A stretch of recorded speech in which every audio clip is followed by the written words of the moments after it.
नमस्कार, India news देख रहे हैं आप और मैं हूं आपके साथ सचिन दुबे। शुरुआत करते हैं देवभूमि लाइव की। ऋषिकेश एम्स से कुछ दूरी पर स्थित वीरभद्र महादेव मंदिर के पास भी कई कौवे मृत पाए गए। ऋषिकेश एम्स में मृत पाए गए 2 कौवे के ब्लड सैंपल्स लैब में भेजे गए। पशुपालन विभाग और वन विभाग के द्वारा लगातार निगरानी रखी जा रही है। वही लगातार कबूतर और कौवे जिस तरह मर रहे हैं उससे लोगों में दहशत का माहौल बना हुआ है। वन विभाग के अधिकारी और पशुपालन विभाग के अधिकारियों द्वारा कुछ भी बोलने से इनकार कर दिया गया है। वन विभाग के अधिकारियों ने बर्ड फ्लू की पुष्टि नहीं की है। तो ये बड़ी खबर, अहम जानकारी। उत्तराखंड में बर्ड फ्लू का कहर अब लगातार जारी है और ऋषिकेश एम्स में 2 कबूतर 28 कौवे मृत पाए गए हैं। चिड़िया की मौत से लोगों में दहशत का माहौल बना हुआ है।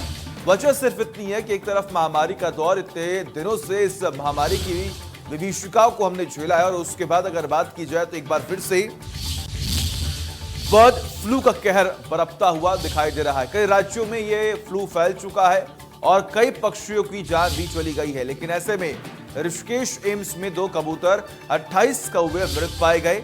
चिड़ियों की मौत से लोगों में दहशत का माहौल बना हुआ है। मृत कौवों के ब्लड सैंपल्स लैब में भेजे गए हैं जांच के लिए कि आखिर इसकी पुष्टि हो सके कि आखिर ये फ्लू है कौन सा। अधिकारियों ने बर्ड फ्लू की पुष्टि फिलहाल नहीं की है।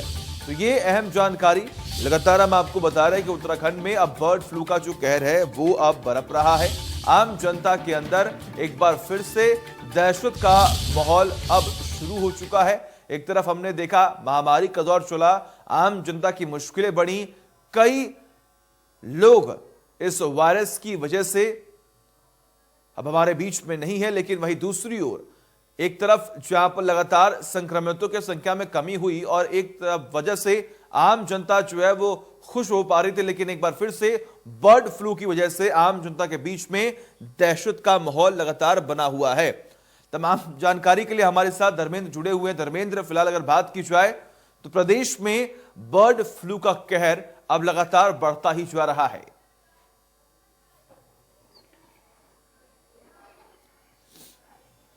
देखिए सचिन, अभी अगर उत्तराखंड प्रदेश की बात करें तो बर्ड फ्लू की आशंका यहाँ पर बनी हुई है और अभी किसी में पुष्टि तो नहीं हुई है, लेकिन चिंता इस बात से और ज्यादा बढ़ गई कि अगर कल की बात करें तो देहरादून में एक ही दिन में 165 पक्षी मृत पाए गए हैं। हालांकि उनके सैंपल लेके जांच के लिए भेजा है और जो पशु चिकित्सक हैं उन्हें अलर्ट किया हुआ है। और हरिद्वार की अगर बात करें तो जिलाधिकारी सी रविशंकर ने यहाँ भी अलर्ट जारी किया हुआ है और कल रुड़की क्षेत्र के पिरान कलियर में एक ही दिन में 30 मुर्गे यहाँ पर भी मृत मिले हैं।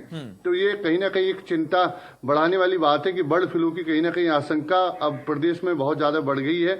165 पक्षियों का मरना अकेले देहरादून जनपद में और उसके साथ 30 मुर्गों का मरना हरिद्वार जनपद में, ये कहीं ना कहीं चिंता की बात है। हालांकि अभी सैंपल लेकर भेजे गए हैं और जनपद में प्रदेश में बर्ड फ्लू को लेकर अलर्ट क्या हुआ है। बिल्कुल धर्मेंद्र, ऐसे में अगर बात की जाए तो लगातार अगर बात टेस्टिंग की हो तो टेस्टिंग इस वक्त फिर सिर्फ और सिर्फ मध्य प्रदेश के भोपाल में की जा रही है।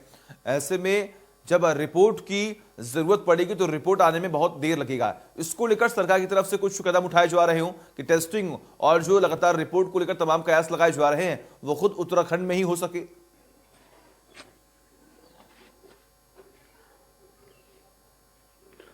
देखिए, अभी उत्तराखंड में तो इसकी जो सैंपल भरे जाते हैं उसकी जांच की यहाँ पर लैब नहीं है। जितने भी सैंपल यहाँ से भरे जा रहे हैं वो बाहर बरेली या अन्य जगह यहाँ पर भेजे जा रहे हैं, राजस्थान भेजे जा रहे हैं। अभी सैंपल नहीं आए हैं, लेकिन चिंता की बात यह है कि सबसे बड़ी बात है कि प्रदेश में 165 पक्षियों का एक दिन में मरना अकेले एक ही जनपद में देहरादून में, उसके बाद हरिद्वार में 30 मुर्गों का मरना 2-3 दिन के अंदर। तो ये कहीं ना कहीं चिंता बढ़ा रहा है। हालांकि अभी सैंपल नहीं आया हो और गनीमत की बात यह है कि पूरे प्रदेश में अभी कोई बर्ड फ्लू का संक्रमित नहीं पाया गया है। लेकिन प्रदेश में जो पशु चिकित्सक हैं, पशु विभाग वो विभाग है, उसे अलर्ट पर रखा गया। सभी जनपद के जो जिलाधिकारी हैं उन्होंने अपने अपने यहाँ मीटिंग करके पशु चिकित्सकों के साथ उन्हें अलर्ट पर रखा गया और पूरी निगरानी रखी जा रही है। चूंकि हरिद्वार जनपद जो है ये राजाई नेशनल पार्क से भी सटा हुआ है, वन क्षेत्र इसमें काफी है, तो वन विभाग के अधिकारी भी इसमें अलर्ट पे हैं। जो आसपास के गंगा का क्षेत्र है, आसपास जो नदियों के किनारे हैं हैं वहां भी गश्त करके पता किया जा रहा है कि वहां पर कोई पक्षी मृत तो नहीं है, तो उस पर भी पूरी तरह से नजर रखी जा रही है। अलर्ट पे यहाँ पर रखा हुआ है। अभी तक राहत की बात यही है कि कोई बर्ड फ्लू के किसी संक्रमित की अभी पुष्टि नहीं हुई है, लेकिन लगातार जो पक्षियों का मरने का सिलसिला है वो जारी है। बड़ी संख्या में उत्तराखंड में पक्षी मर रहे हैं। ठीक है, बिल्कुल धर्मेंद्र, आपका बहुत बहुत शुक्रिया तमाम जानकारी के लिए। लगातार नजर आप बनाए रखिए, तमाम अपडेट्स हम आपसे लेते रहेंगे।